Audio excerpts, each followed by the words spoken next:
de afastar e abraçar, tempo de buscar e tempo de perder, tempo de guardar e tempo de deitar fora, tempo de rasgar e tempo de coser, tempo de estar calado e tempo de falar, tempo de amar e tempo de aborrecer, tempo de guerra e tempo de paz. Amém?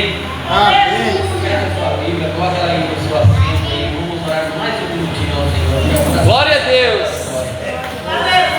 Senhor, meu Deus, meu Pai. Senhor, meu Deus, Pai, em nome de Jesus.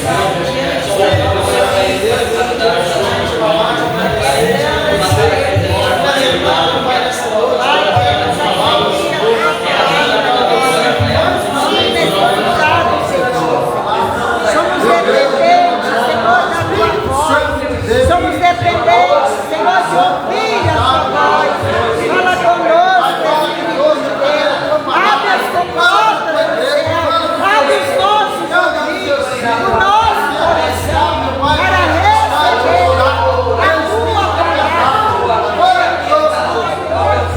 tua palavra. Fica conosco e fala conosco em nome de Jesus. E a igreja se assenta batendo palmas para levantar a igreja. Aleluia! Ele ainda vive. Irmão, livro de Eclesiastes, livro de Salomão, o livro da sabedoria de Salomão, quando Salomão já escreve ele em sua velhice. Ele fala sobre tempo. E nós vivemos em uma época em que o tempo parece faltar no nosso cotidiano, no nosso dia a dia.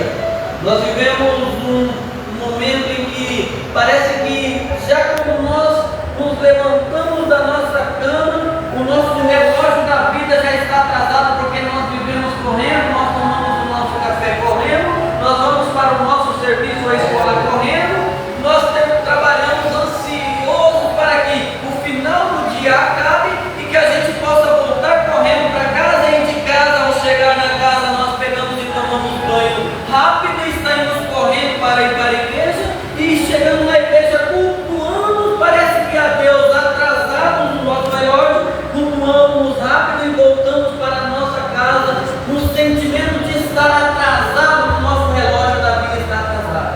É assim que nós vivemos, o nosso relógio da vida atrasado. Ou é isso um sentimento que nós temos, que estamos atrasados em tudo. E o Senhor é o dono do tempo. O Senhor é o dono do nosso horário, o dono da nossa vida. Mas esse é o sentimento que nós carregamos.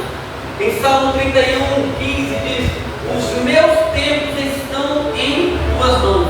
O salmista Davi, quando estava sendo perseguido por Saul, ele pegou e se retirou, e ele, com o seu coração aflito, disse: os meus tempos estão em tuas mãos, ó Deus. E ali Deus livrou ele. Ele conseguiu entender que o tempo da vida dele estava nas mãos de Deus. E será que isso nós fazemos? Será que nós estamos entregando verdadeiramente o nosso tempo a Deus? Será que nós estamos entregando o nosso melhor a Deus? Porque nós estamos vivendo por viver. Meu Deus. Nós estamos vivendo de qualquer maneira, Verdade. não entregando o melhor para Deus. É isso, quando eu abro a Bíblia neste livro, eu entendo que o nosso tempo não está sendo entregado da melhor forma. Nós deveríamos estar entregando o nosso tempo melhor a Deus e menos no trabalho. E eu preciso mais do que ninguém ouvir isso, porque eu, quando eu estou na minha empresa lá e eu tenho muito serviço, eu dou prioridade no trabalho e esqueço um pouco de Deus, esqueço um pouco de estar na casa de Deus. E é isso, é o mundo que nós estamos vivendo, é dessa forma, com o tempo atrasado, com o tempo atrasado. Abacuque, quando no capítulo 1, no versículo 1, ele chega até Deus e ele pergunta: Senhor, até quando eu clamarei e o Senhor não vai ouvir o meu clamor? Meu Deus.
capítulo 3, no versículo 1, Abacuque faz uma canção e ele diz assim: ouvi, Senhor, a tua palavra e temi.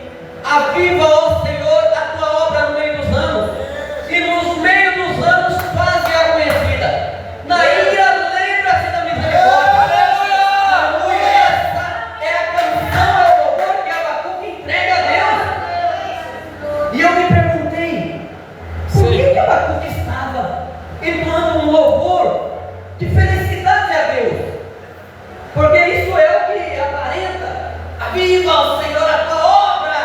Se você cantar isso dentro de uma igreja, a igreja vai se rasgar o coração e sentir a presença de Deus, porque é um louvor de adoração. Aviva no meio dos anos, e no meio dos anos a notifica.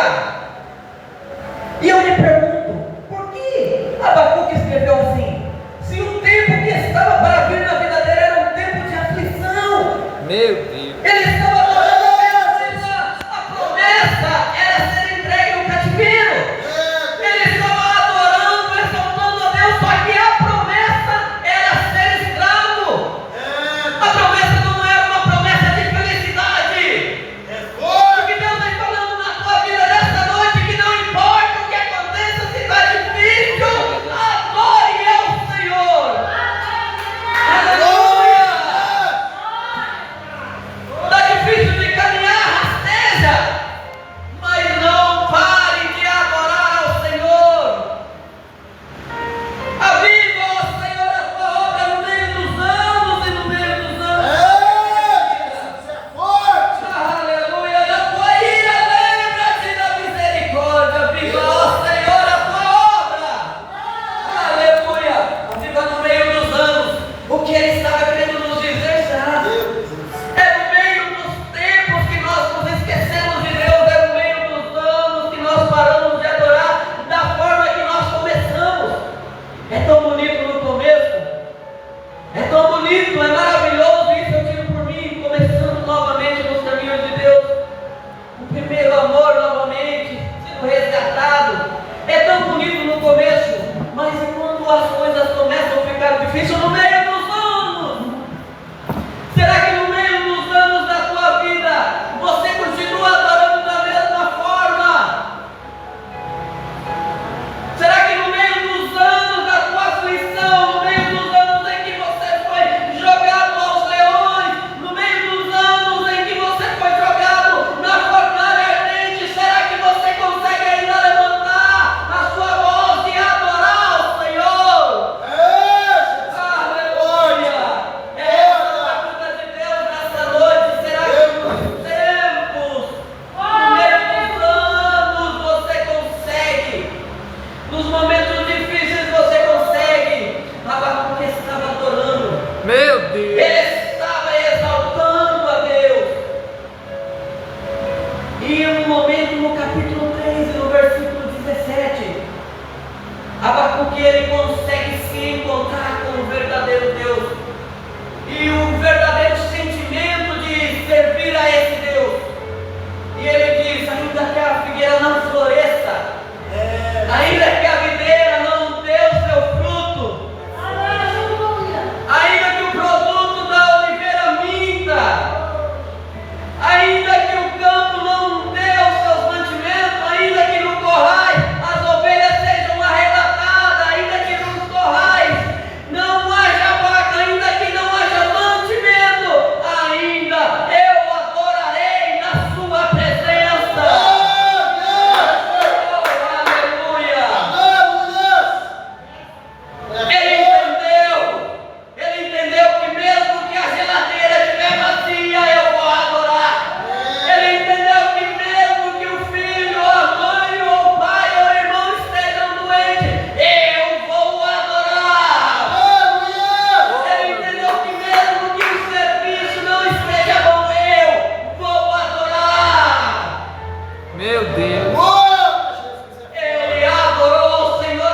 É verdade. Nos momentos de dificuldade é adorar a Deus se tiver 200 pessoas, mas também adorar a Deus se tiver 10 pessoas.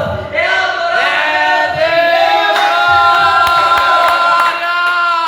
Aleluia. Oh, Jesus. O irmão Cleiton pegou a palavra e disse que a forma de ser abençoado por Deus é louvando. Meu E a Deus. palavra vem em nossos corações, nos dizendo adorar em meio aos tempos difíceis. Tudo tem o seu tempo determinado e há tempo para todo propósito debaixo do céu. Meu Deus.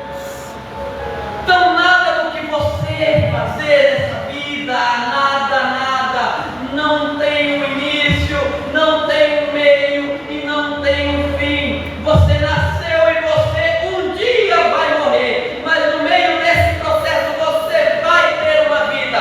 Basta você escolher em que situação você vai se colocar na sua vida.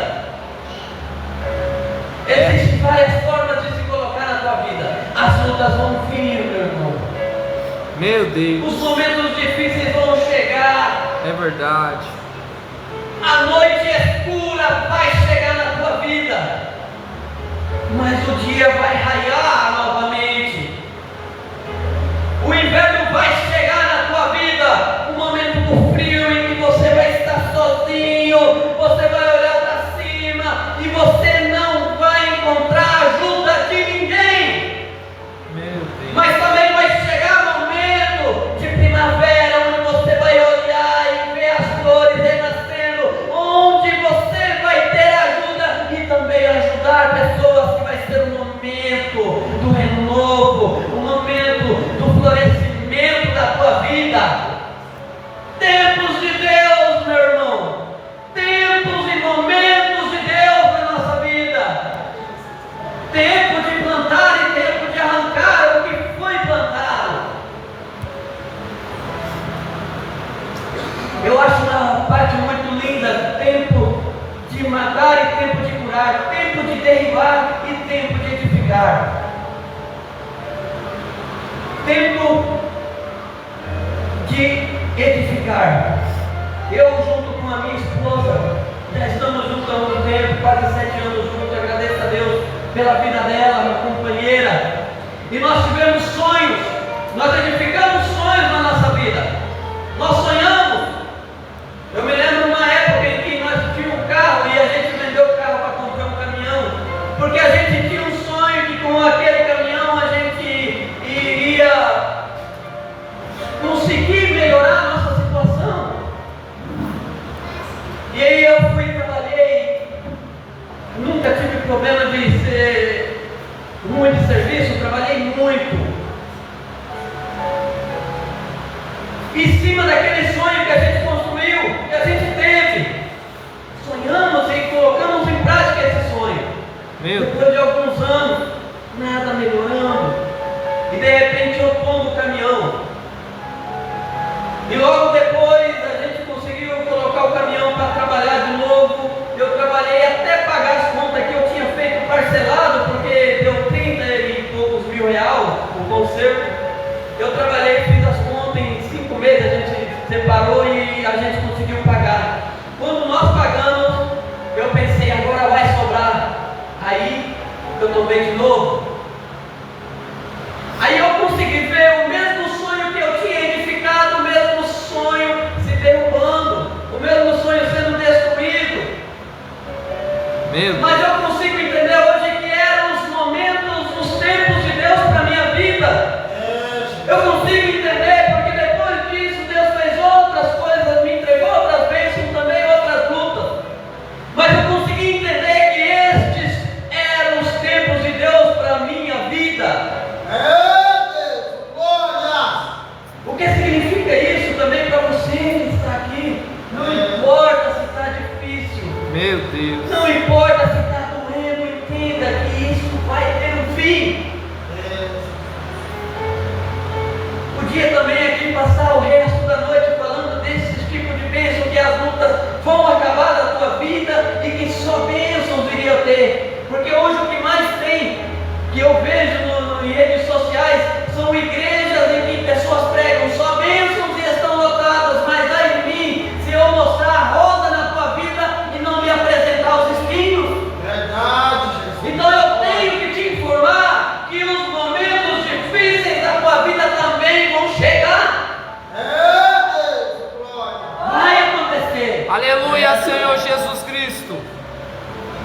Meu Deus, é Tem uma forte. parente minha, da minha esposa.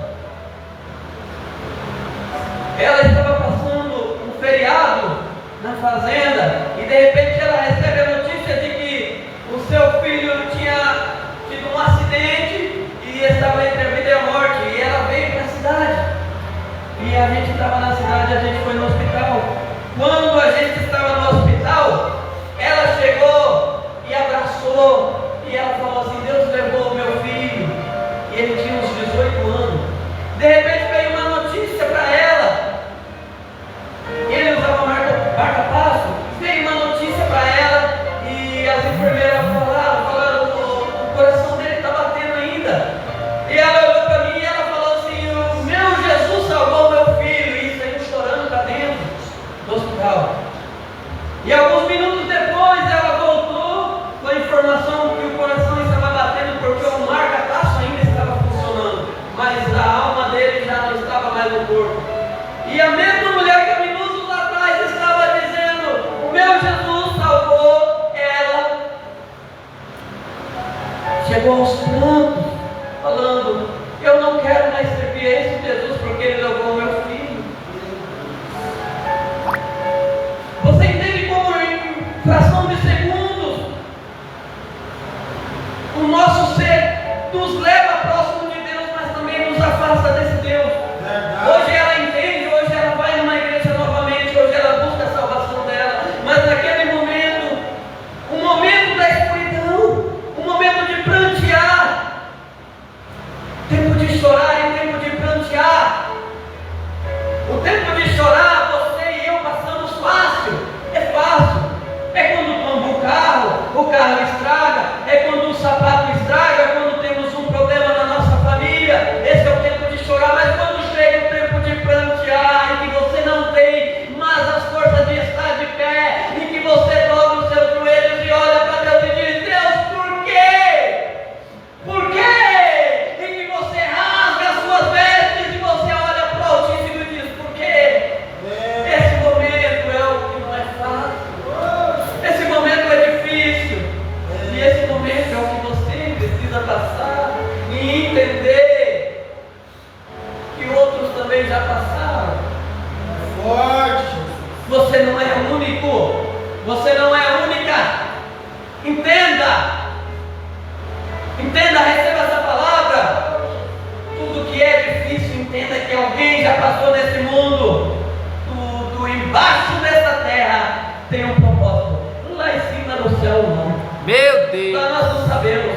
Porque o que tem lá é algo que os olhos não viram, que os ouvidos não ouviram e que não subiu ao coração de nenhum homem. Mas aqui nessa terra não. Você não é privilegiado em nada a não ser pela graça da salvação, que também não é culpa sua. Aleluia. Em fração de segundo nós estamos na presença de Deus, e em fração de segundo também nós estamos caídos, chorando, pedindo socorro. Esses são os tempos de Deus. Tempo de espalhar pedras e tempo de ajuntar pedras. Tempos em que nós nos afastamos de nossa família e tempos que estamos juntos com a nossa família. Quantos aqui não moram longe talvez de algum parente que gosta tanto, mas não consegue estar perto? É tempo de espalhar pedras. São tempos de Deus, meu irmão. Tempo de abraçar, tempo de não conseguir abraçar, tempo de buscar e tempo de perder. Tempo que você buscou algo para a tua vida, buscou um estudo, buscou algo para a tua família, e tempo que você não conseguiu fazer aquilo, tempo que você não teve a capacidade ou a sorte de conseguir concluir a tua busca. Meu Deus. Tempos de Deus para a tua vida. Todos os tempos de Deus. Tempo de rasgar e tempo de costurar. Eu sei que quando Jesus Cristo foi entregue à cruz, e quando ele diz: sai, em que ele diz: Pai, em tuas mãos entrego o meu espírito, o véu de alto a baixo foi rasgado. Tempo de Deus, tempo que estávamos afastados de Deus, mas tempo que Deus falou assim: a partir desse momento, as portas dos céus estão abertas para você, e eu venho estar aqui. O nosso irmão leu hoje a palavra sobre o filho pródigo, afastado de Deus. O filho pródigo fala sobre o filho que se afastou de Deus, mas também fala do filho que estava dentro, afastado, dentro. Aquela palavra, irmão Michael falou com nós todos aqui. Quem está afastado falou como o filho pródigo, e quem está na presença falou como o filho que não cedeu ao amor do próprio irmão. Verdade, Jesus é forte. Nós nos deparamos domingo com 10 almas se rendendo a Cristo. 10! A minha esposa estava do lado, ela viu tanto que eu chorei. Mas eu nunca chorava. Eu nunca chorava quando eu vi uma alma voltando para Cristo. E a Bíblia falava que uma alma tem mais valor do que o mundo todo. Mas eu nunca chorava. Eu nunca chorava. Hoje eu me rasgo. Hoje eu choro. Porque eu entendi isso quando eu estava afastado e não conseguia voltar. E quando eu voltei, quando Jesus Cristo me trouxe novamente, eu entendi o valor que eu tinha para Ele. E quando eu vejo uma alma voltando hoje, eu me regozijo e sinto prazer nisso, porque eu sei que aquela alma tem valor e eu consigo sentir hoje o valor daquela alma. Glória a Deus. Mas eu era o filho perdido. Eu era o filho que estava dentro da casa do pai. Meu Deus. Pai, eu nunca saí. Pai, eu nunca me afastei. E esse teu filho saiu. E hoje tu mata uma novilha. Tu pega um anel, uma aliança. Aquele sinal, aquele anel era uma aliança que Deus estava fazendo com o filho pródigo. Mas o filho estava dentro e não tinha essa aliança. Tinha no dedo, mas não tinha aqui. No coração. Aliança perdida. O pai estava com 2 filhos perdidos. Não se enquadre em nenhum desses. Se você está afastado, volte. Se você está dentro da casa, mas você está com o sentimento de estar perdido, volte. Faça uma nova aliança. Faça um concerto. Desculpa falar isso, irmão, mas não posso deixar de falar o que Deus coloca em meu coração. Meu Deus. Estamos em pouco, sim, mas estamos o necessário para ouvir a palavra. Aleluia! Aleluia! Deus está no controle da nossa vida. Meu Deus. E ainda que a figueira não floresça, e ainda que a videira não dê o seu fruto, aleluia! Oh, meu Deus. Ainda que a oliveira minta, o produto da oliveira minta, o que significa isso? Sabe o que? Oliveira é azeitona. Ela era levada numa prensa. Era prensado, aquele fruto da azeitona era prensado para dar óleo. O que quer dizer? Que ela minta. Uma azeitona grande era colocada na prensa, era prensada, mas não dava óleo.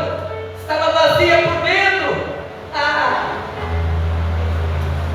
Entenda, você tem que ser a oliveira que, mesmo sendo prensada por Jesus, você tem que meter óleo. Está difícil, vai meter óleo.